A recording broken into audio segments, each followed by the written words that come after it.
আইনি প্রক্রিয়া শেষে রায়ের অপেক্ষায় শেখ হাসিনা সহ ৩ জনের বিরুদ্ধে করা মানবাধিকার বিরোধী অপরাধের মামলা ১৩ নভেম্বর এই মামলার রায়ের তারিখ ঘোষণা করবে আন্তর্জাতিক অপরাধ ট্রাইব্যুনাল। বৃহস্পতিবার বিচারপতি গোলাম মর্তুজা মজুমদারের নেতৃত্বাধীন ট্রাইব্যুনাল এই আদেশ দেয়। শুনানিতে অংশ নিয়ে অ্যাটর্নি জেনারেল শেখ হাসিনা ও তার সঙ্গীদের সর্বোচ্চ বিচারের দাবি করেন। নাবিল জাহাঙ্গীরের রিপোর্টে বিস্তারিত। শেখ হাসিনা সহ ৩ আসামির বিরুদ্ধে করা জুলাই আগস্টের মানবতা বিরোধী অপরাধের মামলায় বৃহস্পতিবার সমাপনী বক্তব্য রাখে রাষ্ট্রপক্ষ। অ্যাটর্নি জেনারেল আদালতকে বলেন, শেখ হাসিনা ও তার সঙ্গীদের পালিয়ে যাওয়া প্রমাণ করে তারা এর সাথে জড়িত ছিলেন। যদি ফাঁসির কাষ্ঠে দাঁড়িয়েও চোখে চোখ রেখে বলতেন, বাংলাদেশের মানুষের জন্য আমাদের জীবন উৎসর্গ করে দিয়ে গেলাম, তাহলেও তাদের কিছুটা প্রায়শ্চিত্ত হতো। ওনারা সেটা বলেননি, বরং চিফ প্রসিকিউটর রাইটলি আদালতের সামনে আজকে বলেছেন ওনাদের মধ্যে ন্যূনতম কোনো অনুশোচনা নাই।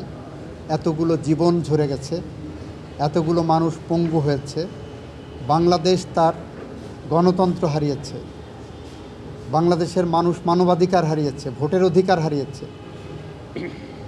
এর জন্য এই আসামিদের ন্যূনতম কোনো অনুশোচনা নাই।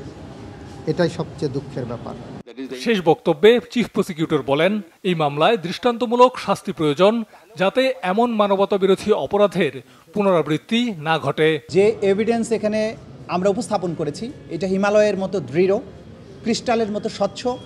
এই এভিডেন্স নিয়ে যেমন লার্নেড অ্যাটর্নি জেনারেল বলেছেন যে দুনিয়ার যে কোনো আদালতে যদি আপনি এই এভিডেন্সগুলো তুলে ধরেন, তাহলে এই অপরাধীদের অপরাধ সুস্পষ্টভাবে প্রমাণিত হবে। তো অনুশোচনাহীন এরকম হত্যাকারীদের ব্যাপারে আদালতের দৃষ্টিভঙ্গি স্বচ্ছ থাকা উচিত, যে এরা কোনো রকমের অনুকম্পা পাবার যোগ্য নয়। এটা আমাদের সর্বশেষ সাবমিশন ছিল, এবং আমি বলেছি এই অপরাধের বিচার হচ্ছে এজন্য যে নেভার অ্যাগেইন।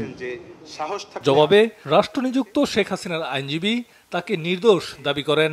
এই আসামিদের বেলায় এরকম কোনো সম্প্রদায়কে বা কোনো জাতিকে বা কোনো গোষ্ঠীকে সে নিশ্চিহ্ন করার কোনো প্রচেষ্টা তার ভিতরে ছিল না, এবং সে সেটা করেও নাই।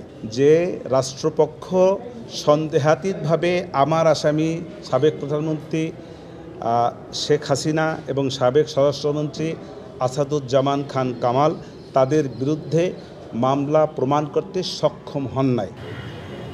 জুলাই আগস্টের প্রথম মামলা হিসেবে শেখ হাসিনা সহ ৩ জনের বিরুদ্ধে করা মামলাটির আইনি কার্যক্রম শেষ হলো। জুলাইয়ের ১৪০০ শহীদ ন্যায় বিচার পাবেন কিনা সেটি জানতে এখন আর কিছুদিনের অপেক্ষা। নাবিল জাহাঙ্গীর, বাংলা ভিশন, ঢাকা।